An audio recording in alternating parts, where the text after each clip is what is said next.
This is the Asia Trade. I'm Avril Hong in Singapore. And I'm Paul Allen in Sydney. The top stories this hour. Asian stocks set for a cautious open as traders await key US and Chinese data and a possible extension to Beijing's tariff deadline. Nvidia and AMD said to agree to pay 15% of their China chip revenue to the US government as part of a deal to secure export licenses. Plus, oil lower ahead of President Trump's summit this week with Vladimir Putin, all aimed at ending the war in Ukraine. Yeah, and of course, Paul, that is something we'll be watching in this week, the Trump-Putin meeting. On top of that, we also have U.S. inflation data after a weekend where China's CPI showed that dip to zero with factory prices still stuck in deflation. And of course, among the things we're also watching in the session today as Australia's stock markets get up and running will be the mining-related stocks after CATL is said to be halting production at a lithium mine for 3 months. And of course, tomorrow, Paul, we also have the RBA decision where it is expected to cut by 25 basis points. Yeah, that's right, Avril. Pretty much 100% of analysts agree that that's what we're going to get this week from the RBA after everybody kind of got wrong-footed at the last meeting. But anyway, let's take a look at how US futures are tracking at the moment as well. Some modest gains there. We did see US markets closing out the week in positive territory as well. NASDAQ futures high about a tenth of 1% also. Take a look at bond futures as well. We did see yields rising from a 3-month low. This is ahead of US CPI data this week for the month of July. We'll get a University of Michigan inflation expectations survey as well, and a lot of divergent views in terms of that as to where inflation might be heading in the US next. Take a look at the oil price as well. We got Brent right now a little bit softer. Oil kind of going sideways at the moment. We've got markets trying to appraise the chances of a peace deal between the Ukraine and Russia ahead of that meeting between Presidents Trump and Putin on Friday. And of course, we have the US pressuring India as well to curb its oil purchases from Russia, Avril. Paul, meantime, Bloomberg has learned Nvidia and AMD have agreed to pay the U.S. government 15% of their revenue from Chinese chip sales as part of a deal to secure export licenses. Let's bring in our China correspondent, Mimin Low, on this. Mimin, what do we know? Yeah, we know from sources that this is a sort of quid pro quo arrangement that these companies had entered into, giving the government 15% of their revenue in exchange for export licenses to sell, for example, the H20 chips to China. And this is something that is quite unprecedented. No U.S. companies had done such a thing before, but it does sort of reflect the pattern that we have seen so far in the Trump administration, with the president asking for certain things from companies such as domestic investments in exchange for things like lowering or exempting some of these companies from U.S. tariffs. So it does signal a new precedent that is being set for the type of compliance costs that companies looking to do business with China could face. It also raises a question of whether President Trump is going to be willing to trade off some of these security concerns in exchange for more revenue to the government by granting these export licenses for advanced chip sales to China. And, Minmin, there's also a social media account tied to China's state media. It's urging consumers to avoid Nvidia's chips, alleging that the US can track or even disable them. There's a pretty long post on WeChat. Can you give us the summary? Yes, this is posted by the account Yuyuan Tantian, which is affiliated to the state broadcaster CCTV, and it talked about how the U.S. is able to install backdoors on its chips, whether it's on software or hardware, and it can do a number of different things, including 1, remote shutdown, number 2, location tracking, number 3, remote monitoring of activity, and number 4, usage restriction as well. And you can see this post here. One of the quotes is really the takeaway here is saying that countries need to strive to build their own independent and controllable software system. So the article also talks about not just the security risk, but some of the other issues such as the lack of energy efficiency. The energy efficiency ratio doesn't really meet the requirement that China has for data centers. It's also not the most advanced chips. I'm talking about the H20 chips here. And so it's saying that Chinese consumers really have no reason to be choosing H20 over other chips that are available in China. And this sort of window guidance from Chinese state media could possibly have an impact on Nvidia's sales to China after it had worked so hard to lobby the U.S. government to reverse the decision to allow now the H20 chip sales to China. And it comes after Nvidia, of course, announced that it had to write down about close to $5 billion in losses because of that export restrictions. And now Chinese state media is discouraging companies from buying those chips. Ninh, what about what we're hearing, this reversal of these export restrictions for H20s for Nvidia? Yes, the restrictions were announced a few weeks ago, if you recall, but after that, the actual granting of export licenses had been stalled for several weeks, and this was reported by FT that the granting of the licenses had just started after Jensen Huang had met with the U.S. president, and they came to that deal where they agreed to pay the 15% revenue to the U.S. government in exchange for selling chips to China. And so the granting of the licenses had just started for Nvidia. And again, this complicates things a little bit because we are also awaiting that extension of the trade truce between U.S. and China. And given these security concerns, is China going to see that reversal of the decision as a gesture of goodwill from the U.S.? That's still a big question. All right, Bloomberg's China correspondent there, Min Lo. Let's get a little bit more on the U.S. chips policy. Bring in Bloomberg senior editor Wendy Benjaminson joining us now from Washington. So, Wendy, tell us a little bit more about this deal that was cut for the reversal of export licenses of those Nvidia chips. What's being said on the U.S. side? Well, we haven't heard much from the U.S. side on this yet, except for a U.S. official to confirm the reporting that came out from the FT. But it is exactly as Minman said. This is part of a pattern in the Trump administration that anything he gives to a company or a country, whether it's an ally or an enemy, he will get a cut. He will get something back. And it is highly unusual, as she said, to expect a company to turn over part of its revenue to the U.S. government in exchange for the ability to sell their product overseas. That's unheard of, and we will probably hear more from the president about it tomorrow when our week starts. But it was a very surprising development. Yeah, as we wait to hear, there's still a lot of uncertainty out there, of course, pertaining to tariffs and trade and these deals that have been eked out. We're also hearing from Bessent that potentially this could be cleared up by the end of October. What sort of timeline are we looking at? Well, they are doing a very good job of communicating to what we believe is an audience of one, and that is Donald Trump, right? So when he says we'll wrap it all up by October, I think, you and Paul and your audience know that trade deals are complicated. They often take months, if not years, to develop. And we heard Howard Lutnick say back in July that there would be 90 deals in 90 days. And that certainly hasn't happened. And then so the president just imposed tariffs on the rest of the world. And I saw a headline come across the terminal today that New Zealand is trying to work to reduce its 15% tariff, which it probably won't be able to do because that's what Trump has set as the minimum. And so when Bessent says in an interview with Nikkei that they'll all be wrapped up by October, we don't know if that's based on actual seeing progress reports or whether that's just based on the sense that this will all work out or it's said to placate the president. We just don't know. Yeah, the don't know file's getting pretty thick at the moment, isn't it? If we take a look at what went on. Well, Exhibit Z, maybe the gold market. I mean, are there going to be tariffs on gold or not? What do we know here? Probably not. Okay.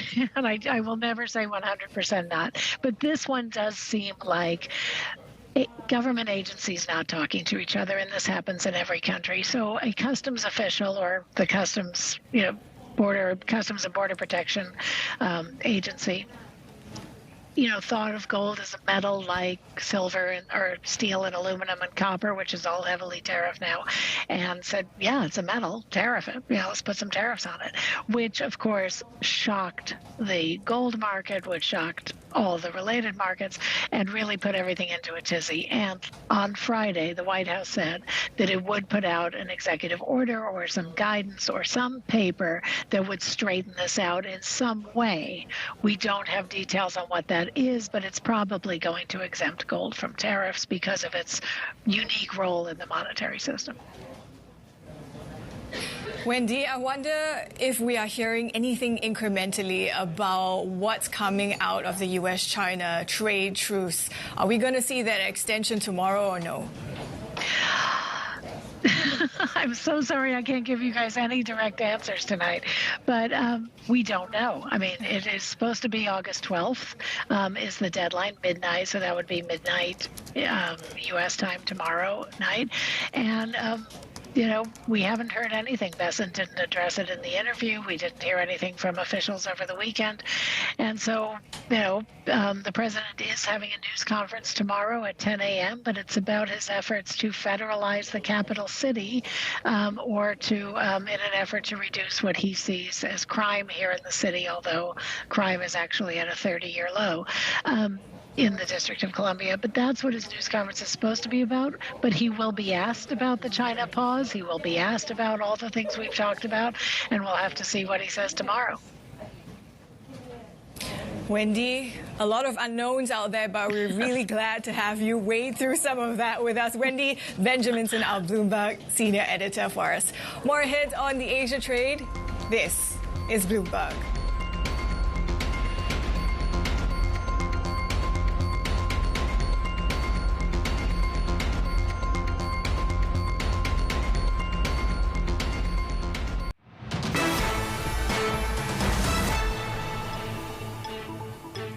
Here's a quick look at the week ahead. The RBA is poised to resume interest rate cuts on Tuesday, driven by signs of a labor market that's softer than anticipated. The central bank will make its decision before it sees the July jobs print, which is expected to show a rebound in employment growth. Investors will also be closely watching India's July trade balance against the backdrop of tensions between Washington and New Delhi over Indian purchases of Russian oil. And China's July economic indicators out Friday are expected to show growth starting to sputter again amid deflationary pressures and slack demand. And President Trump will meet with Vladimir Putin on Friday in Alaska as the push towards a truce in Ukraine gathers momentum, Paul. Well, Nobel laureate Paul Krugman says President Trump's trade policy is too complex for the current bureaucracy in Washington. Speaking to Bloomberg, Krugman also called recent U.S. employment data concerning. Yeah, what we've been seeing for a while is that the soft data, surveys, and just kind of tone and feel, has been weaker than the official numbers. And we just before we got the ISM survey of services, which suggests basically an economy that's stalling, does not look at all good. And the official numbers have been showing a lot more strength than the soft data have. And what we saw on Friday was the hard data starting to converge on the soft data. So this really does look, Goldman's calling it an economy at stall speed. It is quite concerning. It is quite concerning, and it puts that much more onus on every data point that comes after that. And eventually, it'll start to raise questions about the data that we do get, depending on who leads the BLS's economic statistics. Professor Krugman, I also want to get a sense from you, this unrelenting rise in the stock market that we're getting, even with all these concerns about the economy and the economic data that is being reported. Tariffs took effect this week, and the reaction from the market, if you look at the S&P 500's performance this week, is kind of a collective shrug. We're set to close out the best week since June. From where you sit, how healthy is the economy, is corporate America's finances? Is it healthy enough to justify the S&P 500's 28% rally and the Nasdaq's 38% rally since April 8th? Well, I would say, it doesn't look like it to me, but I am not. I have had, personally, zero success in predicting stock market movements, which makes me exactly like everybody else. Nobody is any good at this. And the stock market, what we do know for sure, is that the stock market is of zero use as a predictor of the economy. Historically, the stock market has given you no indication of what's going to happen. You look and ask, did the stock market, there were a lot of warning signs before the 2008 financial crisis. The stock market didn't actually go down until Lehman failed. So I don't think we should make too much of it at all, except to say that, it's Paul Samson's old joke that the stock market has predicted 9 of the last 5 recessions. So if you ask me what's happening, I can tell you stories, but the truth is I don't think the stock market is telling us very much at all about the economy. Paul Krugman, Nobel laureate and distinguished professor at the City University of New York. Other stories we're following: Chinese authorities have reportedly detained senior diplomat Liu Jianchao as part of an investigation. The Wall Street Journal says he was taken away in late July after returning to Beijing from an overseas trip. Liu heads the Communist Party's international department, a role he's held for more than 3 years. He was widely expected to take over from Wang Yi as Beijing's top diplomat. Thailand's king has endorsed the appointment of Witai Ratanakorn as the nation's new central bank governor. A Royal Gazette notification says Witai is set to take office from October 1st. Witai has publicly favored significant cuts to the central bank's policy rate for a sustained period to revive the country's stagnant economy. President Trump says his push to reduce crime in the U.S. Capitol will include moving out homeless people who camp along the city streets. Trump says he'll hold a news conference on Monday to lay out his ideas for ending violent crime in Washington, D.C. Trump's powers in the capital city are limited by a home rule law passed in 1973. More ahead on the Asia trade. This is Bloomberg.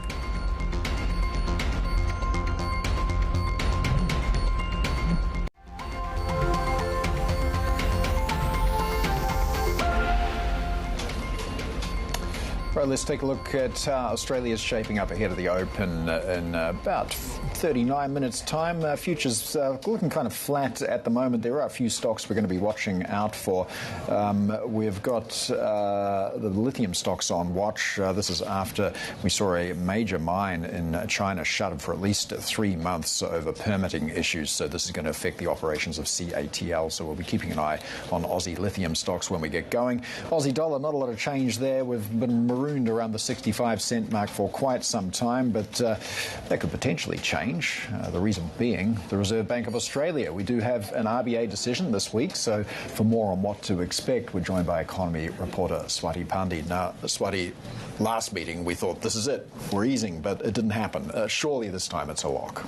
That's what a lot of people are saying as well. Economists are expecting a cut, and one of the reasons is that they think the appetite to shock the market for the RBI is pretty small now.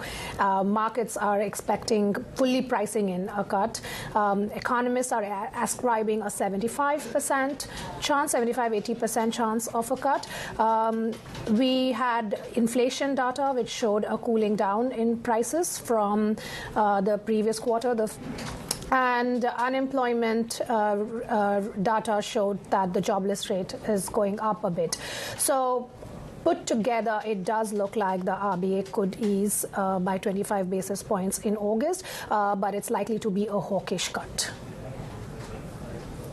Yeah, I was just going to ask Swati, in terms of forward guidance, how much is the RBA going to realistically be letting on?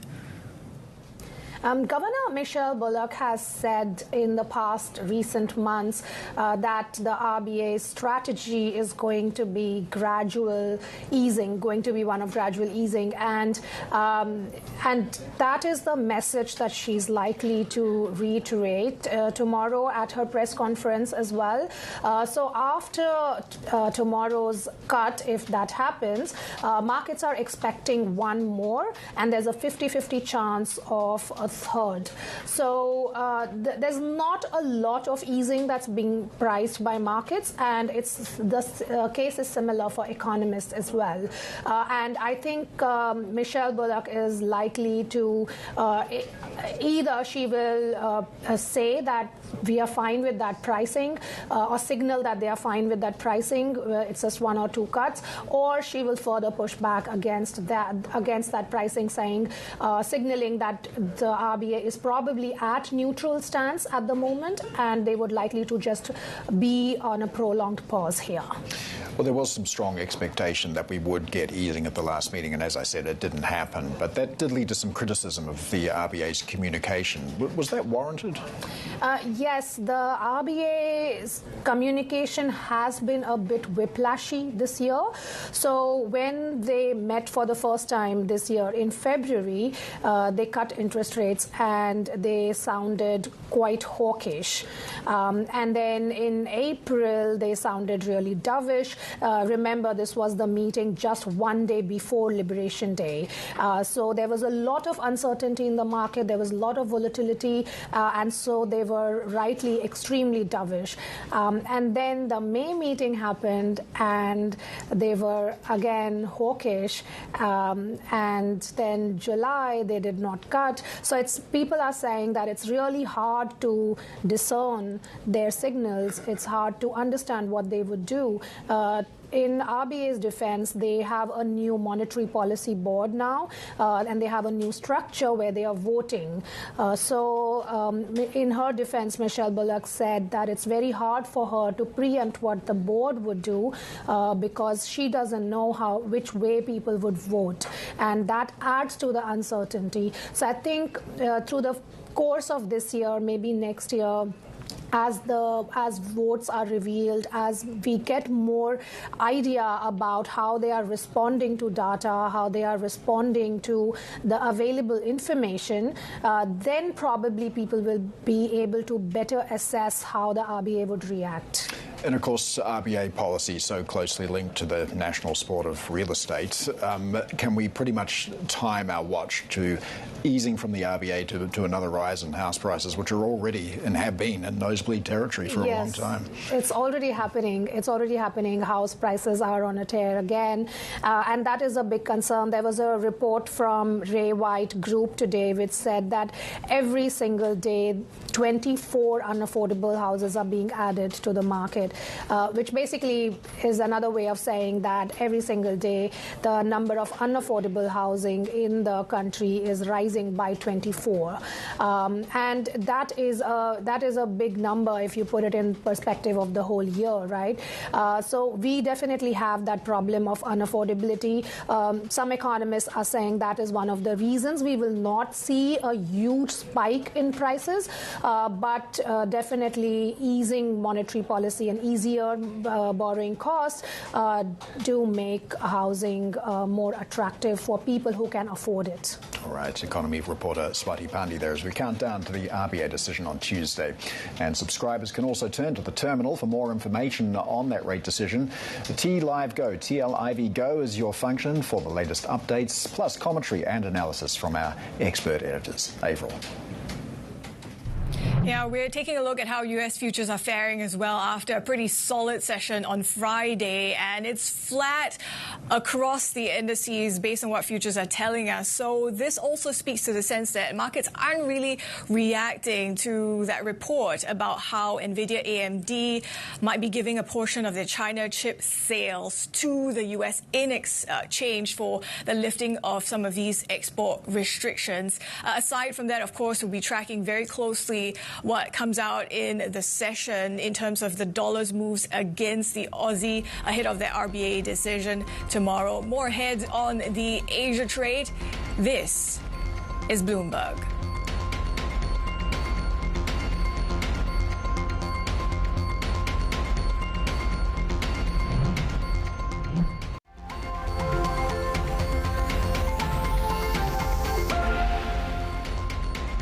Gold has been well supported by a number of issues anyway, running all throughout this year.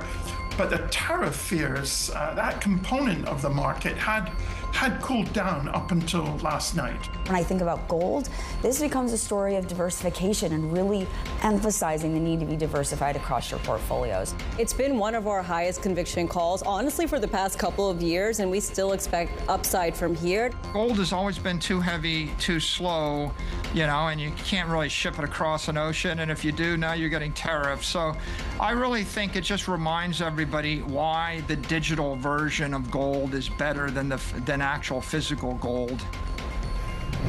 Got some guests there on Bloomberg TV reacting to the surprise US ruling that gold bars will be subject to tariffs. A White House official told Bloomberg the Trump administration intends to issue an executive order to clarify what it calls misinformation. Let's take a look at the gold price. Well, we had an exciting weekend. It's meant to be a rock in uncertain times, but yeah, not even gold safe. We're still awaiting that clarity, but it's holding pretty firm there, just below $3,400 an ounce. Iron ore also hanging on above $100. And we're closely watching the oil market as well. It's been pretty steady as markets appraise the chances of a Ukraine truce. We'll talk about that in a moment, ahead of a meeting this Friday between Presidents Trump and Putin. And, of course, we have the US continuing to pressure India over its Russian oil purchases. Well, NATO Secretary General Mark Rutte says this week's US-Russia summit may open the door to negotiations about Ukrainian territory. Meanwhile, sources say EU nations are seeking to talk to President Trump before his meeting on Friday with Vladimir Putin. For more, let's bring in Bloomberg's Michael Heath. And, Mike, I just want to start on those comments from NATO. How does that square with the idea that borders should not be redrawn according to force? This is the difficulty, Paul, that you don't want to be rewarding aggression, but in any peace deal you have to give up something, and this is the fine line they're all sort of walking. And I think it was quite well expressed by, of all people, Vice President, the US Vice President, when he said that everyone's going to be unhappy here with whatever comes out, and that's right. And the deal, the outlines of the deal, have sort of always been clear. It's that Ukraine's going to have to give up something. It should, in return, get a security guarantee from the West. The difficulty is that the Trump administration sort of ruled out Ukraine ever joining NATO, and that was the obvious answer, that Russia could get these regions. Ukraine gets a security guarantee, so it's never going to be pressured again. Everyone leaves unhappy but happy, kind of, but secure kind of thing. And the thing is that Russia also is saying that it wants these 4 territories, in eastern Ukraine, even though it doesn't militarily control them all as well. So it's going to keep it at its maximalist approach. The Trump administration's sort of given away the NATO opportunity, so it's just hard to see how it's all going to unfold, because President Trump face-to-face tends to be on the softer side. He talks a good game when he's talking to the media, but it's a bit different negotiating. So it'd be really interesting to see how all that plays out. Mike, does it also mean that Trump is unlikely to unlock fresh measures on Russia, including sanctions? Totally, Avril. And what we saw on Friday was what had basically been feared, that there was a big build-up, and it looked like this time it was going to happen. But again, it's passed outside of the sanctions on India, which are interesting but seem to be separate. It seems to have passed without anything happening, and this is only likely to embolden Russia. That the US is all talk and no action when it comes to trying to resolve this issue, and that as long as Russia maintains its maximalist demands, it's got every chance of securing what it wants. And as I mentioned, Russia wants those 4 regions, and it wants Crimea. It wants Ukraine to be neutral and have a diminished armed forces, etc., so that Russia can keep interfering basically in Ukraine's politics. Ukraine obviously doesn't want that, but Russia would be increasingly confident, it seems, that it's going to get a lot of what it wants here, particularly when you've got a meeting just between Putin and President Trump. We saw them in Helsinki, and what was generally described as a pretty embarrassing performance by the US president in his first term. He's probably learnt from that and will be a bit sterner there. But at the end of the day, if you don't have Europe's input, if you don't have Ukraine's, it's not like Trump is a strategic expert here. So they really do need to get in front of him to try and give him some basis to push back against Russia, because it's not happening economically, obviously. There's a few other hypotheticals to consider here as well. Even if a deal is reached, Putin remains in power until 2036. Is there any guarantee that he's not going to come back again after he did in Crimea in 2014? There's no guarantee at all, Paul. Yeah, I mean, and this is what Ukraine understands. This is what Eastern Europe understands. People who've dealt with Russia, I mean, it tends to be a fairly circular process how this all works. And so it's a circular process. So you understand that, and you've got to have a NATO security guarantee or a Western Europe security guarantee. It's got to be something that Russia fears. Otherwise, of course, it's going to keep interfering, and it'll try again to have another bite at it, probably. Mike, among the flashpoints that we are watching globally, it's also about Israel and Gaza. What are you hearing and seeing in terms of the pressure that Netanyahu is under, both from the international community and domestically?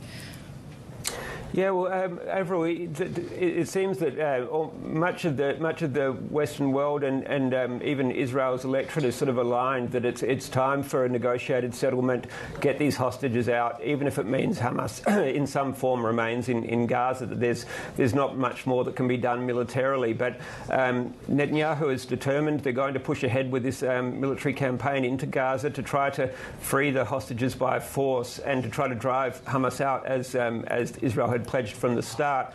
Now, whether that's possible is really, really questionable. But even this morning, the Sydney Morning Herald locally here is reporting that Australia is going to join the UK and Canada and France to recognise the Palestinian state. That's just a report, obviously, at this stage. So the pressure is certainly building. I mean, that's obviously a symbolic thing in many respects, but it's sort of a reiteration of their commitment to a two-state solution, which Prime Minister Netanyahu has basically ruled out, saying that an independent Palestine or a Palestinian state is just going to be a threat to Israel. So, yeah, not a lot of good news there, but the pressure's certainly there. While Netanyahu's got the US support, I think he feels like he can keep this going. Mike, thank you so much. Bloomberg's Michael Heath for us there. And in the meantime, let's also recap some data out of China over the weekend, because we got consumer prices holding steady in July as deflationary pressures eased on the back of a government pledge to contain excessive competition. But factory deflation persisted into a 34th month. The producer price index falling 3.6% from a year ago, matching June's decline. China's top leadership pledged in July to ramp up management of overcapacity in key industries and introduce more aggressive efforts to boost domestic demand. Let's take a look at how some of these crosses are faring against the dollar, I should say. The yen is coming a bit firmer against the greenback. Of course, today's markets, Japan's stocks are closed today, keeping an eye on dollar. China as well against the backdrop of that data over the weekend. But of course, the big thing to watch across the greenback this week is going to be the U.S. inflation print that's out tomorrow. More ahead on the Asia trade. This is Bloomberg.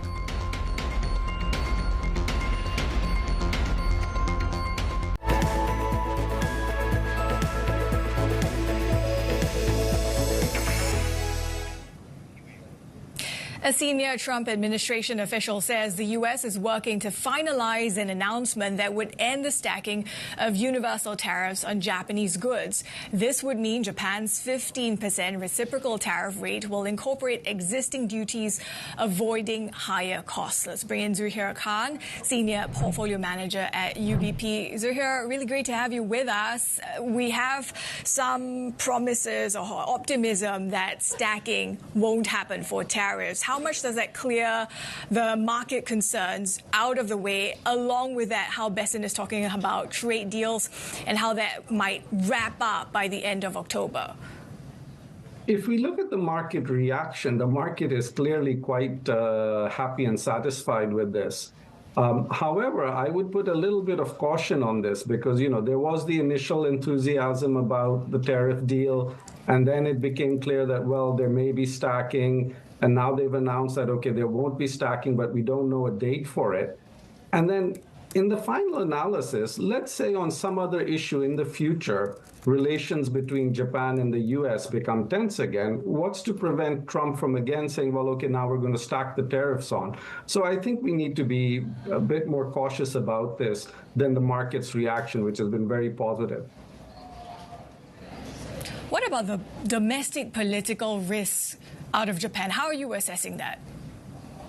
Well, I think Prime Minister Ishiba's days are numbered.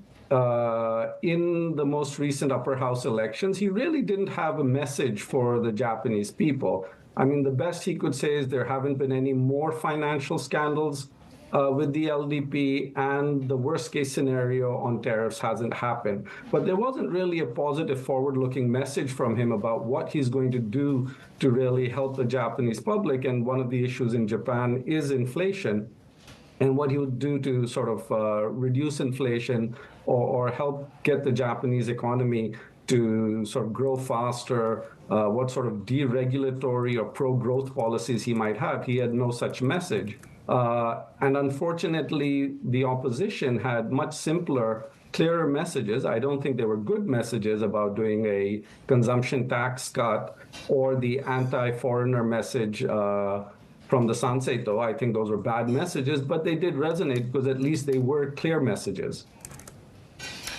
How distracting is it to have Prime Minister Ishiba in charge at the moment from a market's point of view, considering there's all these political battles going on and other problems such as inflation, as you mentioned, isn't being addressed. There's the trade difficulty and uncertainty as well. From a market perspective, would it be better if he just moved on? I think it would be better if he moved on, and I think give it a little bit of time, he will be gone. I think his days are definitely numbered. That said, there is always the risk that he is replaced by a much more right-wing person within the LDP, and also that there is sort of again a return towards Abenomics, because sort of the right-wing faction within the LDP is quite associated with Abenomics in terms of looser monetary policy and fiscal spending, and I think which would be the wrong thing for the Japanese economy, given that deflation is over and inflation is here. So it depends on who takes over from him. In the short term, the market is generally quite happy and bullish, but I think the medium term leaves a lot of concerns. Well, you're a hedge fund. How do you position in an environment like this? Well, for us, we're quite lucky in that I run a market neutral fund, so I don't try to benefit from the market going up or down. My strategy is really stock picking, and then within that, I focus on governance reform, which I think is a theme in the Japanese market that is going to continue for the next number of years. So, we focus on going long companies with improving governance, which means improving profitability, better use of their balance sheet, better incentivization of management to achieve growth strategies. And then we go short companies with bad governance who are going to remain the same old sort of zombie companies. And one of the things that most market participants don't talk about is that about 30% of Japanese companies really haven't made the governance reforms to move away from being the bad, Japanese zombie companies of the past. And so there's a rich environment of companies to short within that. So here I wonder, as you focus on these companies that are engaging in governance reforms, with the economic backdrop, the risk from tariffs, do you see that as a sort of distraction or a potential obstacle for some of these companies? So I think the tariff backdrop actually makes it even more important to focus on companies with good governance, because what good governance inherently implies is that management and the entire board is really examining risk from a medium long-term perspective and trying to understand how they can reposition their company in such an environment. And it's precisely the bad governance companies that are sort of the do nothing, change nothing companies who are really just hostage to whatever the end deal comes out to and are not doing proactive actions. So, I think you really do need to focus on sort of younger, more proactive management that's actively trying to change to match the current environment. Mm-hmm. You talk about a lot of these tailwinds of sorts for the Japanese market. How are you assessing the path of the Japanese currency, the BOJ, and the potential risk then for stocks? So the BOJ, in my opinion, is about halfway through normalization, in a sense that if you look at interest rates, they'll probably raise interest rates about another 50 basis points, 25 basis points at a time into increases, and that'll happen sometime over the next 12 months. So there really isn't a lot happening there. So the currency is really going to be driven by the Fed, and when the Fed actually starts to cut, that's what's going to drive the yen. But once the yen strengthening cycle really kicks in, then it's going to sort of snowball because, for example, Japanese companies are keeping a lot of their money overseas in dollars. If the yen starts to strengthen, they may start to move that money back in. If you look at the impact of Japanese NISA accounts, these are individual savings accounts, a lot of Japanese investors have really been moving a lot of that NISA money overseas, invested especially in the S&P 500. If the yen starts strengthening and they're not making money on these overseas investments, they're more likely to invest that domestically in Japan. So that would also be positive for the yen, an unwinding of the yen carry trade. So there are multiple mechanisms through which the yen could strengthen very rapidly once it starts to happen. Zuhair, what are you expecting to see in terms of M&A activity in Japan in the coming months? M&A is going to be a story in Japan, not just for the coming month, for the coming years. Most Japanese companies are conglomerates, and which means there are many disparate businesses. A lot of those businesses are not profitable, so there's a tremendous need for restructuring through mergers and acquisitions to consolidate industries. I mean, if you look at automotive companies in Japan, why does a country the size of Japan need 11 OEM auto manufacturers, right? So consolidation is really going to happen. This is not an easy theme. For example, we had a Toyota-Nissan merger announcement, and then that fell apart. So these are not easy to complete. But I think it's going to happen, and it's going to happen at an accelerating pace. I think we have to give credit to METI, the Japanese Ministry of Economy, Trade and Industry, who put in fair mergers and acquisition guidelines in 2023, which was really the catalyst for this M&A boom. And it's just going to gain momentum from here. All right, Zuhair Khan, Senior Portfolio Manager at UBP. Thanks so much for joining us today. And you can catch Japan Ahead every Monday at 8:40 a.m. if you're watching in Tokyo. And subscribers can watch it live on the terminal using the TV Go function. This is Bloomberg.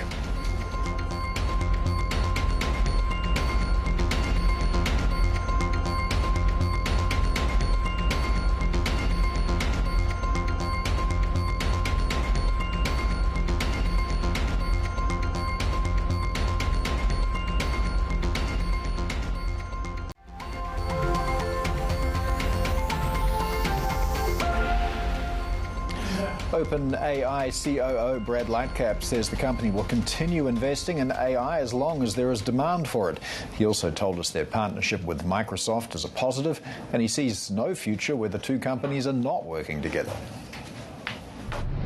We've seen demand for AI increase at just a torrid pace. Obviously, at the root of that is getting right the infrastructure equation, and we think ultimately that's going to be a critical input to the U.S. And its allies being competitive in this area. And so Stargate for us was a $500 billion project to invest here in the United States to build AI infrastructure for OpenAI and ultimately for the country. We're working with a lot of great partners on that project and hope to bring in more. And I think, that's just the beginning. We're going to continue to invest aggressively. We've always found ourselves somewhat on the wrong side of the demand curve for AI, despite the significant investment to date. And so for as long as we see demand, we're going to continue to invest aggressively. AI is interesting in that the more you invest and the more you make it available, the more you make it cost approachable for enterprises and for consumers, the more people want to use it. Yeah. So it's an amazing trend, and we'll continue to invest behind it. Your job description is more about building the enterprise relationships, the partnerships. I also think about the partnership you have with Microsoft, and Satya Nadella is out there really talking about integrating already and how excited he was for the product. But there's a tension in the relationship there. I'm interested in what you think the progress being made. Sam Altman was on Networks talking about progress being made with the relationship going forward with Microsoft. Can you give us a timeline about when you think a deal will be done and the future of how they interact with your product, and more broadly, how much ownership they continue to have in the business as a for-profit one? Yeah, well, we feel really positive about the relationship with Microsoft, and they've been a great partner throughout the history of OpenAI. They've been with us from the beginning, really, since before ChatGPT. Obviously, have been a huge infrastructure partner for us with Azure, and so we expect that to continue. We see no future that of OpenAI that doesn't include Microsoft in a significant way. We've got to work on what that future looks like together. We're in that process with them right now. We feel very good about it, but we think also ultimately ultimately, there's, the world is really big, and the demand for these systems and these models in the enterprise and in consumer is significant. And so they represent not only an infrastructure partner for us, but a great partner to be able to help distribute and bring the benefits of the technology to the world. OpenAI COO Brad Lightcap speaking to Bloomberg's Caroline Hyde. The latest from the corporate front, Bloomberg has learned that Chinese battery giant CATL has suspended production at a major lithium mine in China for at least 3 months. Sources say it announced the halt internally after failing to extend a key mining permit that expired on Saturday. CATL is still in talks with government officials to get a renewal, but is preparing for the halt to last for months. Palantir Technologies is now the most expensive stock in the S&P 500, forcing bullish investors to bank on increasingly robust future growth to justify its price. The stock has soared about 2,500% since 2021 and closed at a fresh high on Friday. The stock now trades at 245 times forward earnings. The Wall Street Journal says Intel CEO Lip-Bu Tan is set to visit the White House on Monday after President Trump called for his removal over ties to Chinese businesses. The report cites sources saying Tan hopes to show his commitment to the U.S. and propose ways the government and Intel could work together. Trump posted on social media last week that Tan should resign immediately over conflicts of interest. Well, let's check some of the stocks we'll be watching when trade opens in Australia at the top of the hour. You heard Avril talking about the mine in China that's had its permit revoked. Well, lithium stocks may gain in Australia off the back of that. Some of the names to watch out for: Mineral Resources, Liontown, also Pilbara Minerals may move when we get going. Also keep an eye out for JB Hi-Fi.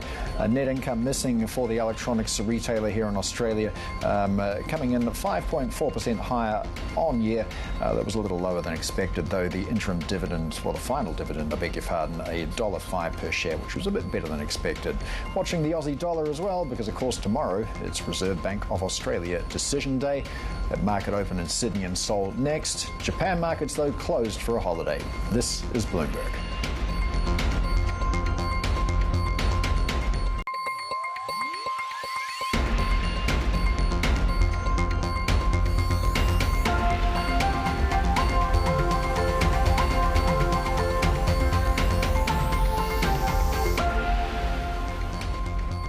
This is the Asia trade. We're counting down to Asia's major market opens. And of course, Paul, this is a week where, again, geopolitics is in focus, where we will see a Trump-Putin meeting at the end of the week.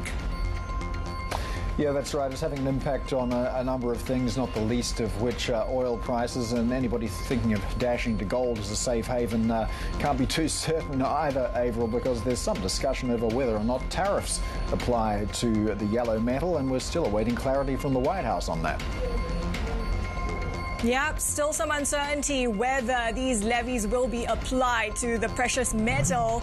But in the meantime, at least we're hearing from the likes of Scott Bessent and how these trade talks might be cleared up by the end of October. Let's take a look at how South Korea markets are faring at the start of trade. We, of course, have data for the first 10 days of August, and it's showing a fall for both exports and imports. And this kind of begs the question, after July, where these trade numbers actually show some momentum, is the end of that front-loading effect starting to creep in to South Korea's data? Imports falling 13.6% on year, while exports are falling about 4+% on year. And we're seeing that positive momentum still somehow from Wall Street last Friday. Remember, it was a powerful gain led by tech that seems to be seeping into the session today. Japan markets, of course, are shut, but we are seeing dollar Korea won around the 13.90 handle. The story last week, of course, Paul, and perhaps into this week as we watch U.S. inflation, is also going to be about the greenback, which lost ground as the Fed rate cut bets coalesced around the month of September, Paul. Well, let's take a look at how we're tracking here in Australia. Start of a new trading week. Have a staggered open, of course, but we are a little bit higher at the moment by about 1/5%. When we get a little bit further into trade, we'll be watching some of these big lithium names. That is Mineral Resources, Liontown, Pilbara Minerals as well. They may move on the news that a major lithium mine in China has been shuttered for 3 months due to a permitting issue, and this mine was a key supplier of CATL. So we could see some of those lithium names move when we get going a little bit deeper into the session in just a few minutes' time. Also going to be watching the Aussie dollar and bonds this week as well in Australia, because Tuesday is decision day for the Reserve Bank of Australia. We were anticipating some easing at the last meeting and it didn't happen, but this time markets pricing in pretty much a 100% chance of a 25 basis point cut from the RBA. Oil prices in focus as well. They are steady at the moment, but of course the market watching very closely ahead of this meeting on Friday between Presidents Putin and Trump, aimed at bringing an end to the war in Ukraine. Also, the US is, of course, pressuring India to do something about its purchases of Russian oil. We've got Brent crude at the moment just above $66 a barrel. All right, to help us unpack some of the moves we're seeing on the markets, let's get to Peter Kim now, investment strategist and head of global business group at KB Securities. Peter, I just want to start on the trade front, if we can, because we've heard from the US Treasury Secretary Scott Bessent saying he sees all these trade talks being pretty much done by the end of October. But how do you see all the tariff uncertainty unfolding after that? Do you think it's going to recede, or is it just going to evolve into a new phase? What's informing your decisions?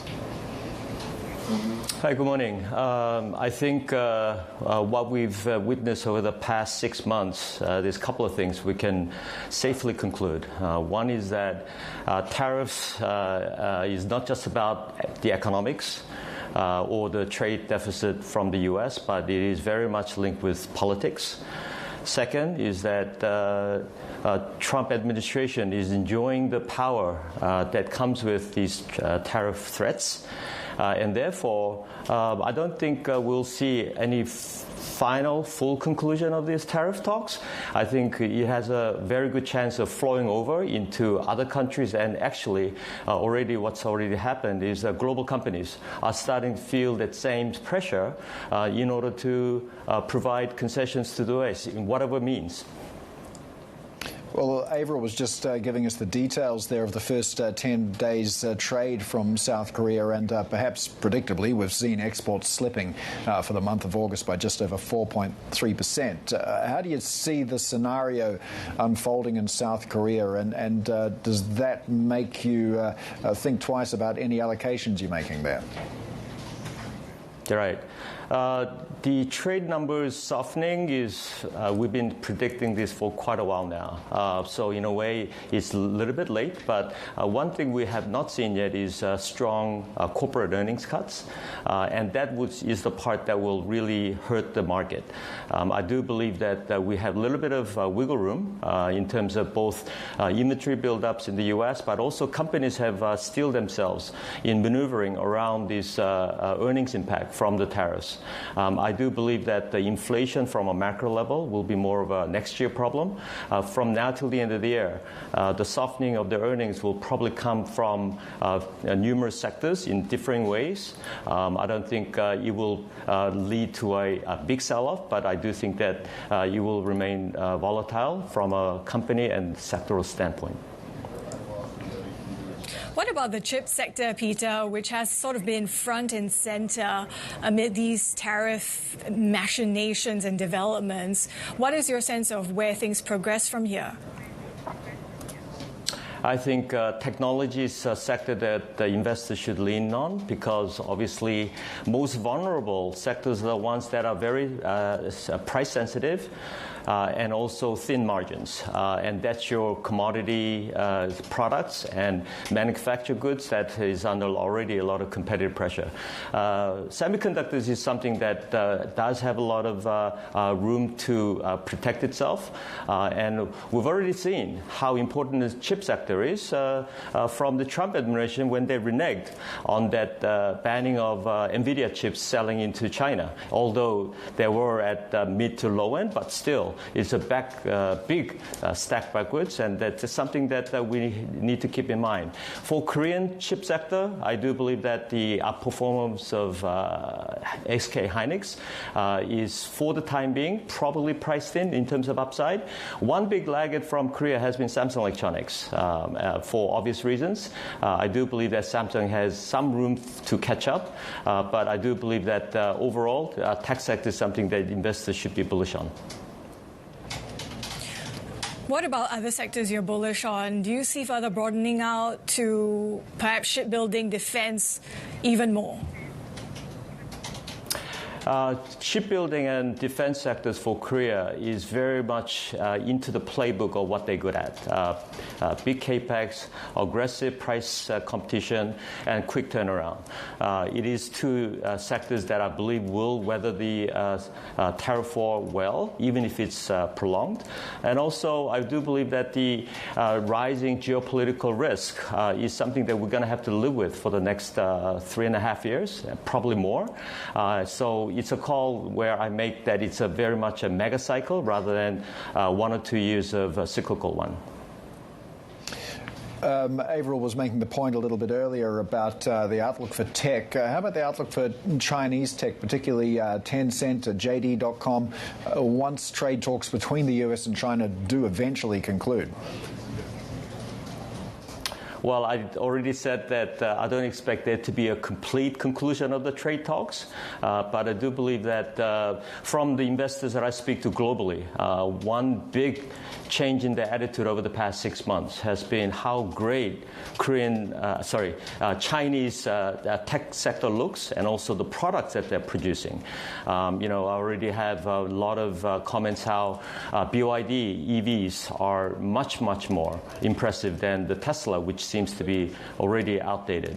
So that's a great data point. But again, I believe that from a big picture standpoint, China's very coordinated and centralized commitment to making tech sector work beyond the short-term tariff talks, I think it's a sector that I would be most bullish on for China, but also overall Asia. I'd just like to get your views also on Fed policy going forward. We've heard from Michelle Bowman, who's calling for 3 cuts this year, so that will be easing at every meeting that remains in 2025. What are your thoughts on Fed policy, and how's that impacting your investment decisions? I think the criticism on the Fed currently that they are too data dependent and they should be ahead of the curve, I totally disagree with that view. Given the uncertainty of the Trump policies, as well as the biggest tariff talks is really U.S.-China, and we haven't even seen what that's going to look like. So it's very prudent, I believe, right now to just wait and see how these trade talks will conclude and how it'll impact on the inflation. So until we see that clarity, I don't think we can make a call 2, 3, 4 cuts. I do have to say, however, that with the tariff that's going to be implemented and how that will seep through inflation, probably I would say that I would err on the conservative side rather than being aggressive, cutting now and then to having to revert back in a few months down the line. And that's your central bank mistake number 1. As we've seen in the past few years, Peter, markets do have a way of running ahead of Fed based on expectations. But to your point, I wanted to raise about Chinese tech and its importance for policymakers there. I was just wondering, when it comes to supply side reforms, the involution in the country, what are you seeing in terms of how that maybe moves the needle in addressing overcapacity? So I think, again, one of the ways which Chinese policymakers can get out of this involution vicious cycle is to go for profit-driven industries, which is not so price competitive, and that is technology.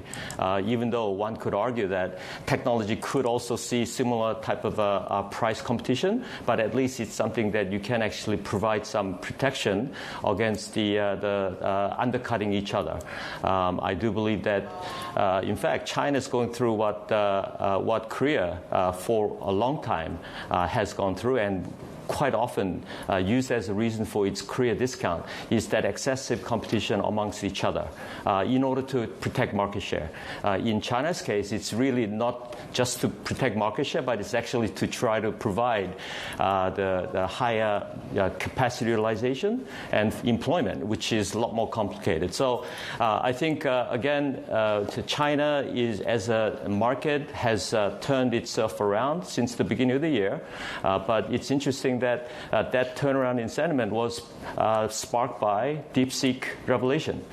So we need to stick to what we believe is the winners, and that is China tech. All right, Peter Kim, Head of Global Business Group and Investment Strategist at KP Securities. Thanks so much for joining us. Well, we said we'd keep an eye on lithium stocks because they were probably going to move. Well, they have. Look at that. Mineral Resources, the laggard, up more than 10%. Liontown better by 17.25%. That's the biggest rise we've seen in 3 months for Liontown. Trading volume surging as well. Pilbara Minerals there up just over 16%. Volume there 5 times normal, and that's the biggest jump we've seen in Pilbara Minerals for 5 years as well.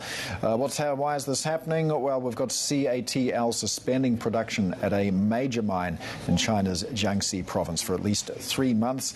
The company failed to extend a key mining permit which expired on August the 9th. So the suspension of production at that mine in China putting an absolute rocket under Australian lithium stocks today. We have more ahead on the Asia trade. This is Bloomberg.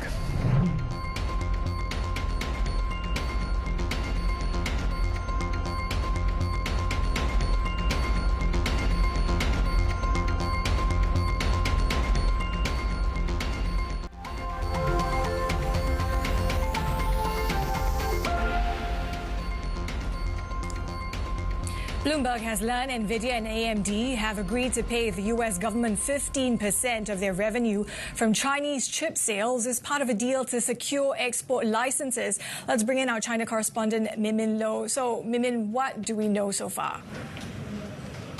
Yes, this is a sort of quid pro quo deal that the two companies had entered into with the U.S. government, offering 15% of their China sales revenue in exchange for these export licenses. We know that this comes after Jensen Huang had met with the U.S. president, according to the FT.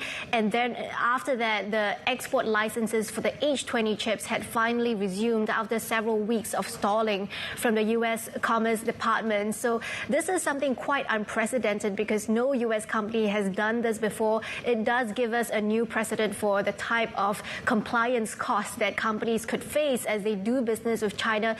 It also raises the question as to whether or not the U.S. is willing to trade off some of these security concerns by rolling back even more of these export controls in exchange for a cut of the revenue from U.S. companies. Min, we've got a social media account tied to China's state media. It's urging consumers to avoid Nvidia's chips, saying that the US can track them or even disable them. What else does it say? Yes, this is on the WeChat account of Yuyuan Tantian, which is an account affiliated to the state broadcaster CCTV, and it lines out how the U.S. is able to install backdoors into chips, whether it's on the hardware or the software, doing a number of things like remote shutdown, monitoring of usage activities, location tracking, and so on. And the takeaway there is that countries have to be able to build independent and controllable hardware and software ecosystems. And this is a sort of window guidance from the Chinese state media, which is, of course, controlled by the state, by the government as well, telling companies that they shouldn't be buying Nvidia's chips, not just because of the security risks, but also because they are not the most advanced chips available. I'm talking about the H20 here. And they are also not energy efficient, according to that article. So this is potentially going to be a blow to Nvidia's China's business after the company had said it's already losing billions billions of dollars in missed sales because of the export controls that were in place earlier. And it also comes at this complicated time where US and China is trying to work towards a longer-term trade truce or perhaps a further de-escalation of tariffs. And we know China has been calling on the US to roll back some of its export controls on high-tech goods, especially high-bandwidth memory chips. But then when it comes with security risks, then China may not see it as a gesture of goodwill, and it could further escalate tension between the two sides. Bloomberg's China correspondent Min Min Lo there. Well, NATO Secretary General Mark Rutte says this week's US-Russia summit may open the door to negotiations about Ukrainian territory. I think it is important that the meeting takes place next Friday. President Trump broke the deadlock with Putin in February. That was very important. He was the one delivering the big success at the NATO summit, the 5% spending commitment in June, one of the biggest foreign policy successes of the US in the last couple of years. And of course, only a couple of weeks ago, he decided to again open the floodgates of lethal support into Ukraine and to put secondary sanctions on countries like India. So he clearly is putting pressure on Putin. Next Friday will be important because it will be about testing Putin, how serious he is on bringing this terrible war to an end. Meanwhile, sources say EU nations are seeking to talk to President Trump before his meeting on Friday with Vladimir Putin. For more, let's bring in Bloomberg's Michael Heath. So, Michael, J.D. Vance, the US Vice President, already indicating that everybody's going to end up unhappy in this deal. But what sort of message does ceding Ukrainian territory to Russia send? It's like, well, aggression pays off. Yeah, well, that's exactly right, Paul. And it's a fine line because, you know, everyone will have to give up something for a peace agreement to work. That's how peace generally does work between warring parties.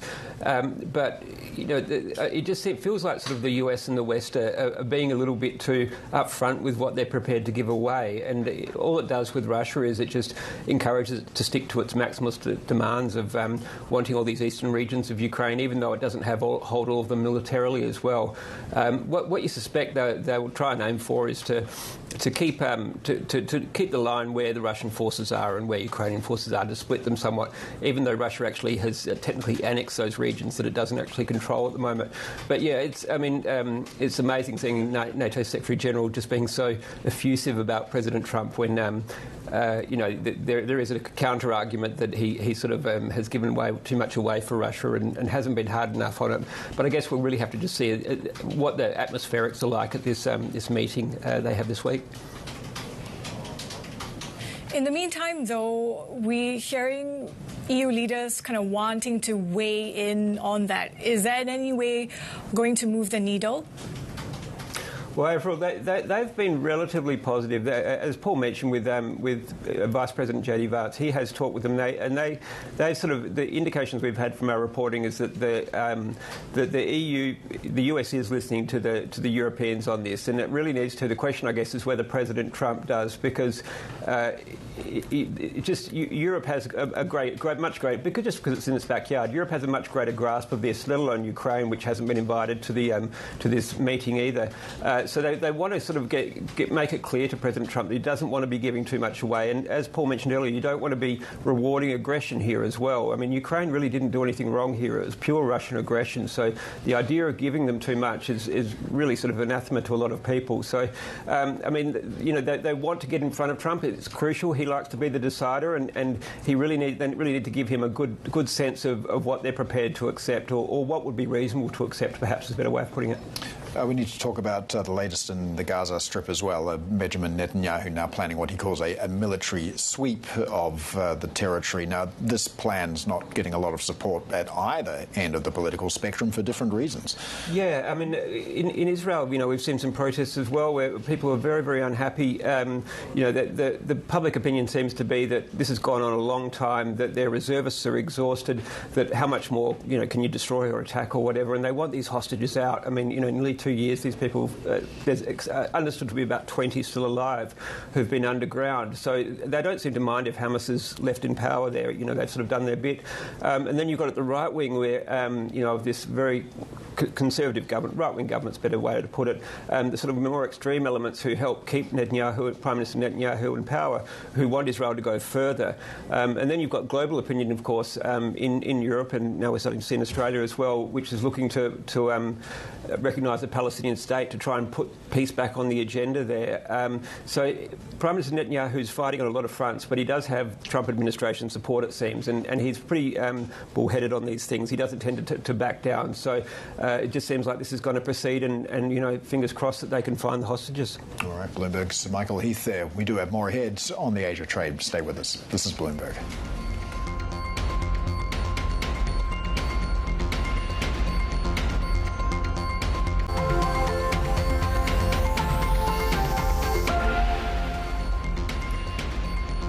Some other stories we're following. Chinese authorities have reportedly detained senior diplomat Liu Jianchao as part of an investigation. The Wall Street Journal says he was taken away in late July after returning to Beijing from an overseas trip. Liu heads the Communist Party's international department, a role he's held for more than 3 years. He was widely expected to take over from Wang Yi as Beijing's top diplomat. Thailand's king has endorsed the appointment of Witai Ratanakorn as the nation's new central bank governor. A Royal Gazette notification says Witai is set to take office from October 1st. Witai has publicly favoured significant cuts to the central bank's policy rate for a sustained period to revive the country's stagnant economy.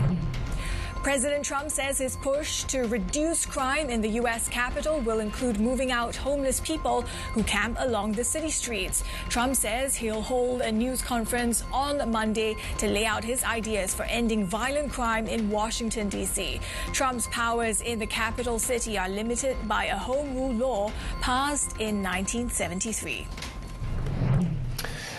All right, if you're long Australian lithium stocks, got some good news for you, particularly if you're holding Liontown, up more than 20% now. We've seen trading volume surge. Liontown now up the most in 3 months. It's a similar story for all the Aussie lithium stocks, though.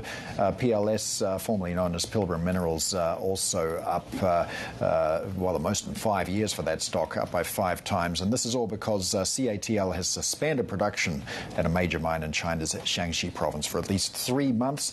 So that might ease a few oversupply concerns in this market. Avril. Yep, we'll be continuing to track those shares for the session. Plenty more ahead on Asia Trade. This is Bloomberg.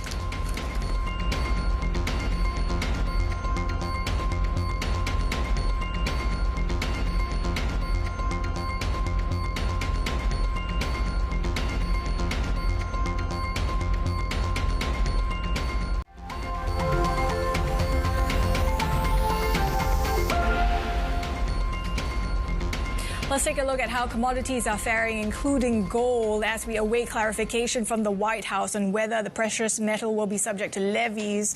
Meantime, oil prices extending those declines from last week, which already was their biggest weekly drop since the end of June, and all this coming ahead of a meeting between the leaders of the U.S. and Russia. Could that raise the prospect of an end to the war in Ukraine and more supply? To discuss, let's bring in Sara Vakhshouri, founder and president at consulting firm SVB Energy International.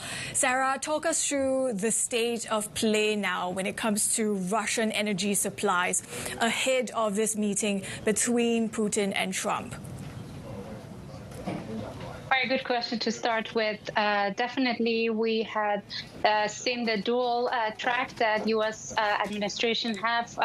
On one side, tightening the sanctions on Russian oil, and also introducing secondary sanctions in terms of tariffs on India, which definitely some of the Indian refiners have been sensitive to that, and we're trying to search an alternative supply. And on the other side, we see that President Trump and his administration are trying to somehow reach a deal with Russia over Ukraine crisis. And just recently, the vice president announced that U.S. is no longer ready to supply the weapon for Ukraine. So it's still like a wild card, and no one is really sure where we are heading, but we have to wait and see.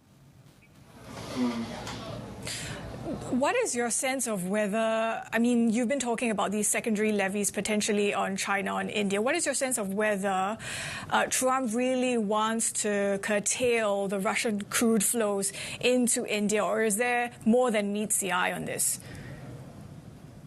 Well, India historically has been very closely cooperating with U.S. in terms of its oil policy. For instance, in terms of U.S. sanctions on imports of Iranian oil, India and its refineries were in high compliance. So very different story from China. And also President Trump administration and Secretary Chris Wright, the Energy Secretary in the United States, the mottos are reliability, affordability, and security.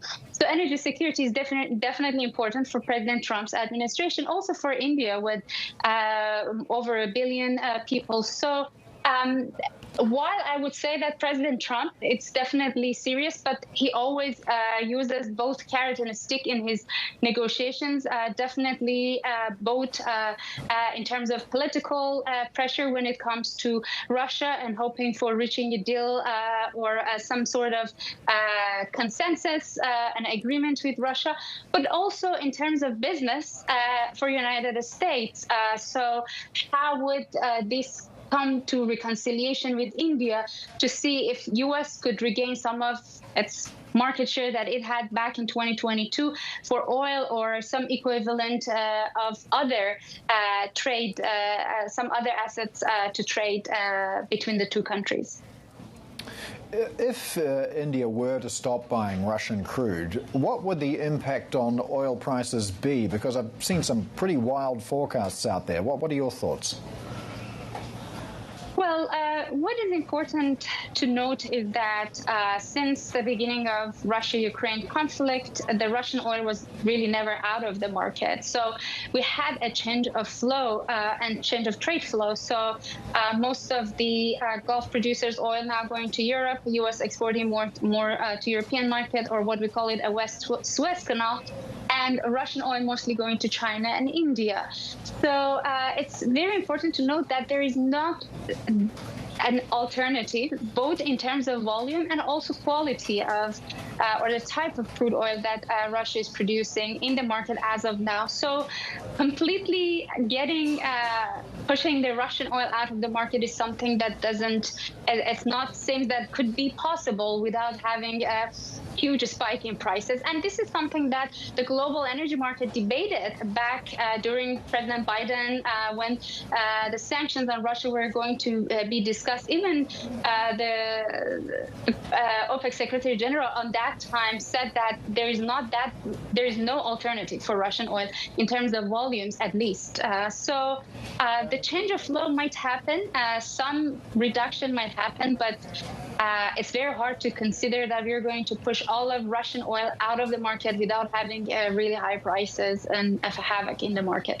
Also, the other thing is the inventories. So if you look at it, even though that OPEC has increased production, all the inventories, including in the United States, crude oil, gasoline, diesel, other fuels, are all lower than the 5-year average. So unlike the narrative in a market that market is oversupplied, the inventories doesn't tell us or doesn't approve the same narrative. In terms of potentially replacing any lost volume from the removal of Russian oil from the market, I mean, Saudi Arabia has shown that it's more than happy to pump more, bring more barrels to the market and recapture market share. What sort of response would you expect from the Saudis if Russian oil were to take a smaller role in the market? Well, I'm not in a position to discuss or talk for Saudis, but if I want to refer to historical evidence that we have, Saudi Arabia hasn't really showing a position that is ready to jump in and take over a market share of one of the, let's say, OPEC plus producers, Saudi Arabia and Russia. And Saudi has a good relation with every country in the world, including Russia. And Russia is a member of the OPEC plus. So having and scenario thinking for me is not really historically viable that Saudi Arabia would officially taking over. And also, if we think about, yes, Saudi Arabia has still voluntary cuts and has a spare capacity, but would that spare capacity completely cover for Russian oil is something that we couldn't, the numbers don't match. But yes, going back to your questions, while I cannot comment for Saudi Arabia, historically, we haven't seen that Saudi Arabia would increase production drastically to completely cover for another OPEC member, especially Russia, that it's a very important member. And again, there was a meeting between the Russian and Saudi energy ministers just, I think, a couple of weeks ago. So again, to me, this possibility is very low. Sara, one final question for you. Let's talk about the global demand backdrop. Coming off a weekend where data out of China showed factory prices still stuck in deflation, CPI dipping to zero. What are you seeing in terms of the balance of demand for the rest of the year? So here, again, I would say that it's like, what is the market believes? If you look at the positioning, most of the traders, their position has been for a long time short. So they are short. Their expectation is always there's an oversupply in the market because OPEC is increasing its production, unwinding some of those cuts that they had, and also because of lower China's economic performance and potentially impact of tariff on the market, definitely we are going to have lower demand and oversupply. But this is the narrative that it has been repeated in the market. Now, if you look at the inventories, do the inventories and actual physical market support that narrative? So far not. For instance, in the United States, even though we have these high tariffs, as I mentioned at the beginning, when we're looking at the inventories, they are all both for crude and products are below the 5-year average. Our refinery utilizations are almost close to 100, close to 97%. And this is around the world. So looking at inventories, the refinery utilizations, and the performance even in China in terms of consumption of oil and products, we see that the market has kind of its balance, and we don't see oversupply. Now, there are wild cards in the market. If we're going to have geopolitical intensified, the geopolitical risk premium intensifies, or we're going to have, let's say, the tariffs going into the way or to the route that is going to take the global economy into a recession. Obviously, these are the wild cards, but I would say most likely until now, the market has been balanced. The demand has been healthy. So as long as we don't have any wild cards coming out, so far the market is balanced. All right, Sara Vakhshouri, President at SVB Energy International. Thanks so much for joining us today. We have more ahead on the Asia Trade. This is Bloomberg.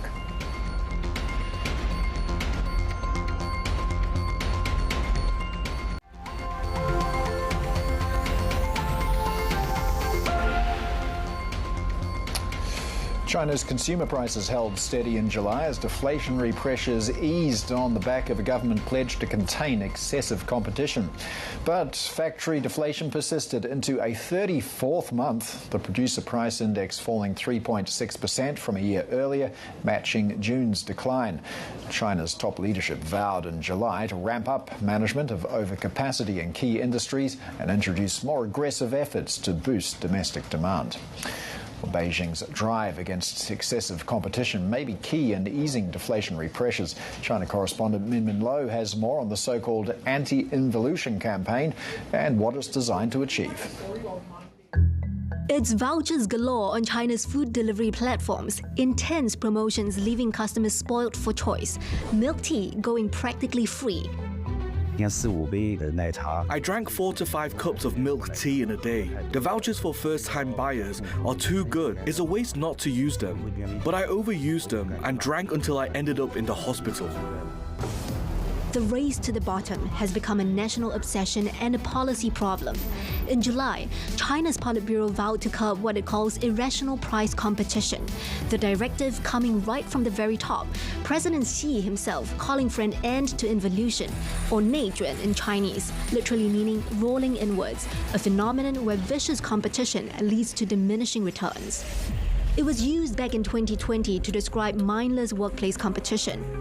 Now it's permeating sectors from electric vehicles to e-commerce.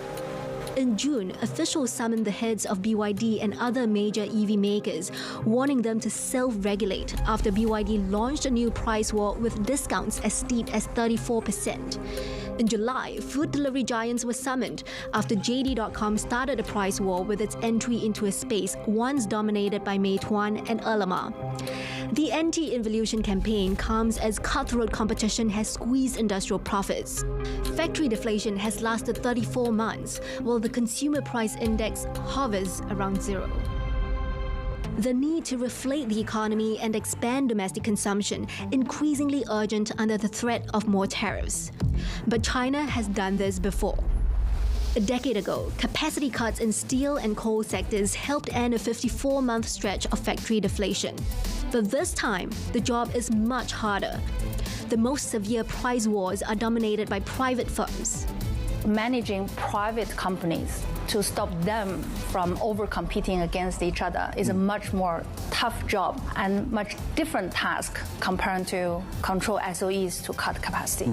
Anti-involution will not work in the next probably 4 to 8 months, but over time, the capital market will pick up the positive sentiment, and in a year or two, the real economy will respond. So I'm fairly positive over the impact of this in the long run.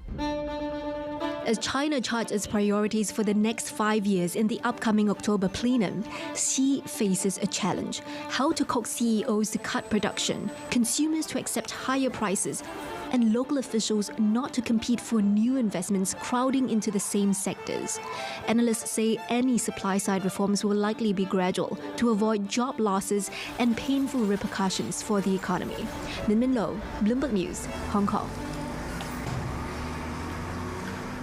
Now, Bloomberg has learned that Chinese battery giant CATL has suspended production at a major lithium mine in China for at least 3 months. And sources say it announced the halt internally after failing to extend a key mining permit that expired on Saturday. For more, Bloomberg managing editor for commodities, Clara Ferreira-Marquez, is with us in the Singapore studio. So, Clara, there's a lot of talk about how this might be related to anti-involution efforts. But what are we hearing? This is a significant scoop if it turns out to be true. Well, the context is certainly one of extreme overcapacity. If you think about the performance of the lithium market, I mean, since 2022, it's down 90%, price is down 90%, and it is almost entirely down to excess supply. Now, what we know in this specific instance is that it's down to a mining permit. The permit was due to expire on Saturday, and as far as we know, it has not been renewed. The company is still in conversation with the government, but that could take months, which means that this mine is now suspended for at least 3 months, as we understand it. What are you hearing Clara, about how this is affecting prices?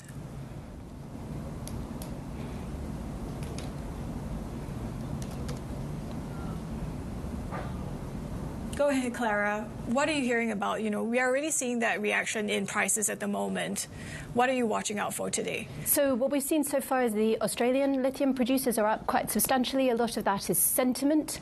So it's not this specific mine, but what this specific closure might mean for perhaps people's hopes that we might see in Jiangxi province in particular. Remember, this is all around Yichun, which is quite a significant lithium and particularly lepidolite production centre and refining centre. So they're hoping that we might see more.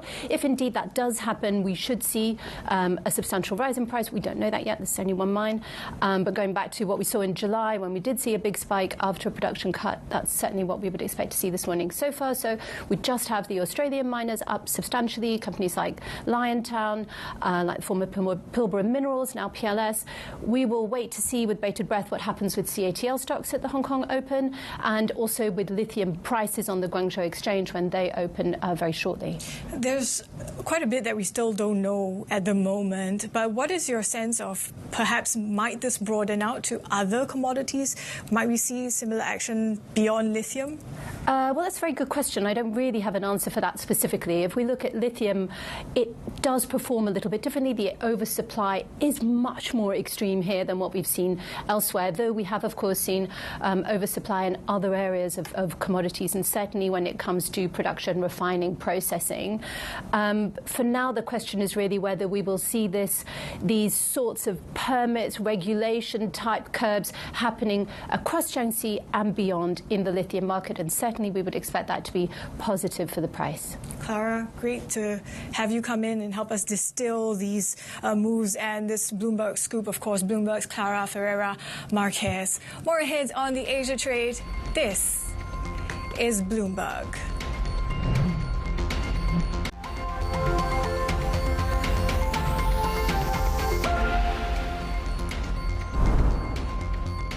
Some breaking news for you. We're hearing from China's battery giant CATL saying that it's halted Yichun mining operations as its permit expired August 9th. This is over the weekend, of course, but this is against the backdrop of a Bloomberg scoop, which, as we reported, showed that this mine was going to be suspending operations for 3 months. And this is all coming against the backdrop of potentially policymakers addressing issues such as oversupply, overcapacity in key industries that could include lithium. Let's take a look at how lithium stocks are faring, because we've, of course, been seeing it surging in Australia today, including on PLS that is surging by double digits. Liontown Resources is another one that has been climbing 20+%. So it looks like these efforts to potentially address oversupply, overcapacity of these minerals are really playing out in Australian mining-related stocks at the moment, Paul. Well, President Trump's tariff escalation is putting India's stock market at risk of falling further behind China, the very country it's been trying to supplant as the world's next major growth engine. Asia Equities reporter Winnie Su joins us now with more. So, Winnie, what are the drivers behind this widening gap? Yes, Paul, you're seeing this really big gap that you know has been kind of unwinding recently, and with India now headed for its biggest underperformance against its China peers, the most since 2017. That is quite a stunning reversal of fortunes of these two economies that we're seeing, and that is so sharp because we saw earlier this year that people were citing India to be the country that is most insulated from these tariff risks, and that China is likely to be hit the most with the April numbers about more than 100% tariff threats. And just in the past few weeks, things are really turning around with India being threatened with more than 25% and now the latest 50% of tariffs, and China actually seeing more easing around the tariff tensions, and now analysts expecting the tariff deadline to be extended further. So while those dynamics started to play out and people still trying to wrap up their head around why suddenly we're seeing that relationships between U.S. and China and between U.S. China and U.S. India to change so drastically, that is certainly having an impact on foreign investors who are actually turning a bit more bearish on Indian stocks. Winnie, is this trend likely to continue? Yeah, unfortunately for now, we're hearing strategists saying that in the near term, Indian stocks is still likely to underperform Chinese shares. And that's not just because the tariff kind of pressure that we're seeing around Indian stocks, but also already the high valuation and the slow earnings growth that's also weighing on the market. And just recently, Goldman Sachs say that they raised the target for MSCI China, citing the improved prospects when it comes to U.S.-China trade deal, while they're still maintaining that market weight on Indian stocks, saying that it's likely to still underperform its regional peers. And that is a view that's also shared by the Nomura strategists, who actually came up with a note after India got hit by the higher-than-expected tariffs. And they say that Indian stocks are still likely to underperform regional peers, including South Korea, Taiwan, and mainland China, if we're still seeing a lot of uncertainty around the tariff front. And they're saying that they're expecting foreign investors to continue to pull out funds after they have already pulled out about $3 billion in July, and that was the most since February. Our Bloomberg Asia Equities reporter Winnie Su for us. And of course, we'll be tracking how all this plays out in the session, Paul, particularly when it comes to what seems like China's efforts to address oversupply. We've been seeing recently this anti-involution rally. Might it play out continuously on the session today? But of course, this is coming off a week where over the weekend we already got China CPI numbers dipping to zero, factory prices in deflation, and we have those activity indicators that are set to come out of the Asian giant towards the end of the week as well. For the moment, maybe investors digesting some of these developments from Nvidia and AMD reportedly having sort of committed to a portion of their China chip sales revenue in exchange for a reversal of export curbs to export to China. We're not seeing that really playing out in U.S. futures at the moment. It's looking pretty flat. That's it from the Asia Trade. Our markets coverage continues.